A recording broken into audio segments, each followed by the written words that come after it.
Hey guys, I'm Vignesh and welcome back to my YouTube channel Cloud and AI Analytics. Hope everyone are doing good. So in today's video, we are going to see what are the different data storage options available in Google Cloud Platform, and based on our business requirements or based on our user requirements, we'll be understanding which service and which will be the most feasible service for our requirement. So in this video, give you an outline I'll give you an outline and explain about the service, and in upcoming videos, in upcoming sessions, I'll deep dive into a particular service, explaining the pros and cons about those service, and we will understand in depth about that particular service. So without any further delay, let's get started. So the first and the foremost important thing is whether our data is structured or unstructured. So when the data is structured or unstructured, so if a data is unstructured, then it will be using cloud storage.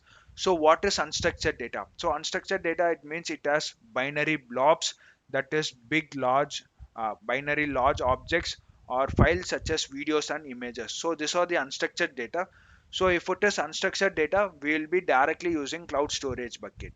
So what is cloud storage bucket? So cloud storage uses a concept called bucket, where we'll be storing all our files, videos, images inside that bucket, and this bucket is global across all the projects. So, and buckets can exist in single region, two regions, or even multi regions or several regions. When our bucket is in multiple regions, that is in several regions, you can expect an latency in our data fetching. So buckets and objects and side buckets, so it can be classified as standard, nearline, or codeline based on how often we use the data, based on how we pay for that data which we fetch from that particular standard, nearline, or codeline, and how infrequently or frequently the data is accessed. So for example, if you are using it regularly, then we will be using it for standard, and if if we are consuming the data for 45 days or 90 days once, then it will be nearline. And finally, when data is more than 5 years or 10 years old data, then it is cold line. So apart from that, there is one more storage called archival storage. So it is used to archive more data, and it will come handy when there is um, any disaster base. So those on that type of data will be storing in archival based storage.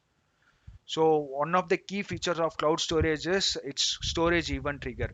So if we wanted to trigger any particular if you want to trigger any particular event, so if the trigger happens, we have to upload the file, specific file, to this cloud storage bucket or to the so something like that. So based on some triggering events used in cloud functions or app engine or any triggering function, so all the trigger functions will be the first step in building any data ingestion pipeline as part of our ETL frameworks.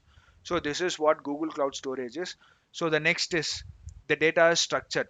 If the data is used for analytics, then yes, whether uh, if whether our business case or your requirement needs low latency, then we will be using for Cloud Big Table.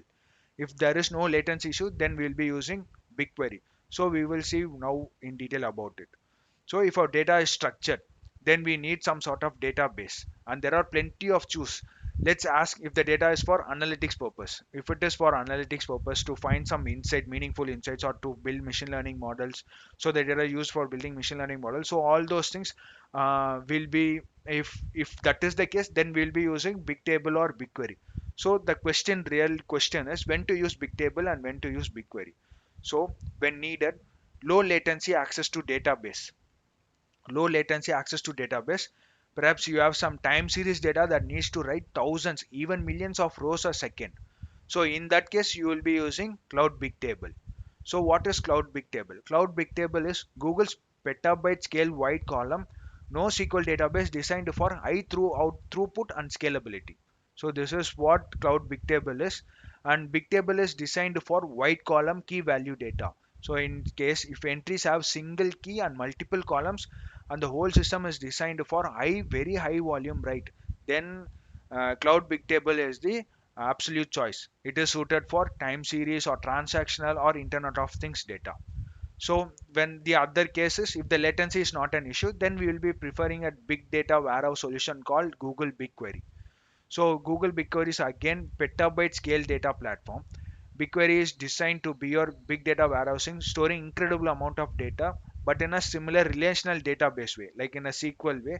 Will be performing a simple SQL statements to get to understand or to get the analytics out of that data.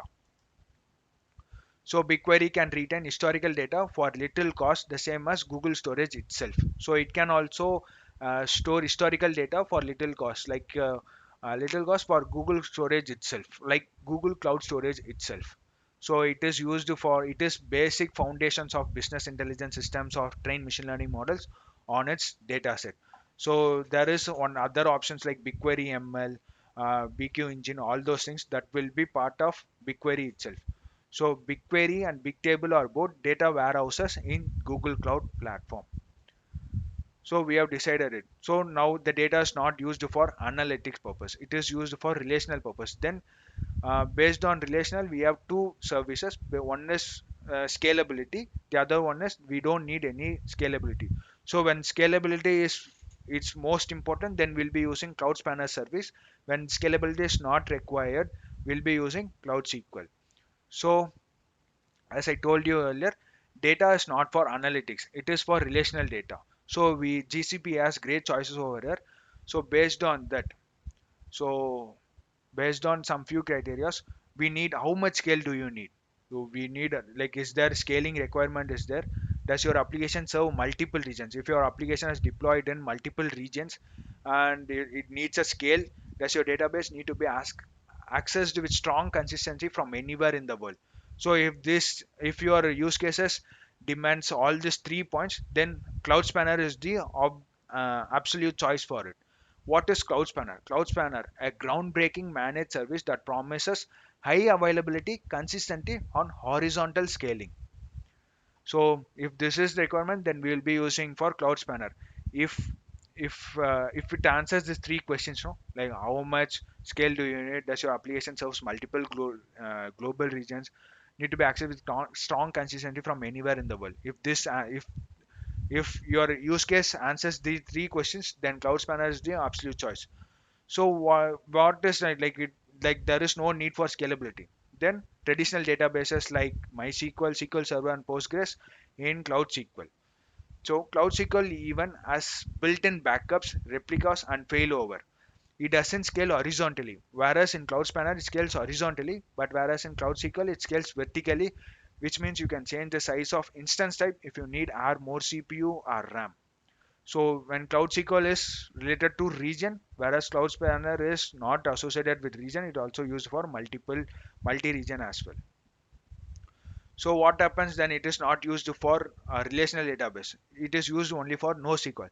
Then Google Cloud Platform provides Cloud Firestore, the advanced version of Cloud Data Store, which is used to analyze our NoSQL documents. So what is Cloud Firestore or Cloud Data Store?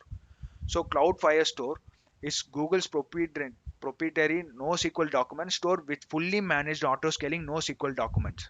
So NoSQL documents in the sense it is designed for large collections of small JSON documents, and it is used to store our access our offline data as well. So it is used for NoSQL documents and NoSQL documents in the sense NoSQL document database design is the sense of large collections of small JSON documents. So Cloud Firestore is the new version of Cloud Data Store, which has merged with its counterpart from Firebase. So Cloud Firestore is the new version of Cloud Data Store, which has merged with its counterpart from Firebase, Google's mobile developer platform. So if it is mobile development, then also you should choose with Cloud Firestore or Cloud Data Store. So in this way, you can think of a bit like MongoDB. Firestore is the new version of Cloud Data Store, which has been around for a long time and was actually created originally as part of App Engine. But Firestore inherits a bunch of features from Firebase, Google's mobile development platform. As I said to you earlier, Firestore inherits a bunch of features from Firebase, Google mobile development platform. And Firestore also offers strong consistency. So apart from all these services, all the storage options, Google offers one more additional storage option called Cloud Memory Store. So what is Cloud Memory Store? Cloud memory storage simply a managed Redis service. It's a third party Redis service. You will have to store it in you can store it in cloud memory store. So what is Redis? Redis is commonly used as an in-memory database message cache or a broker. So more store adds built-in high availability depending on this service tier you choose, and also can be vertically scaled up. Cloud memory store can be vertically scaled up, dynamically increasing the amount of RAM available to your instance. So there is one more service that is vertically scalable, that is Cloud SQL, whereas Cloud Spanner is horizontally scalable. So this is all for this video. I hope you learned something new from this video, that is when to use when which particular service. In upcoming videos we will be going in depth of a particular service like what is cloud memory store, cloud Firestore. We will be doing in-depth analysis and understanding even more with practical implementations as well. You can expect a lot of videos on Google Cloud Platform from Cloud and AI Analytics. If you have any questions or any doubts, please post in the comment section. I'll reply to it as soon as possible. Please do like, comment, share, and subscribe to Cloud and AI Analytics. I'll meet you next video with new interesting concepts or content from Google Cloud Platform. Until then, it's bye from Vignesh. Happy learning.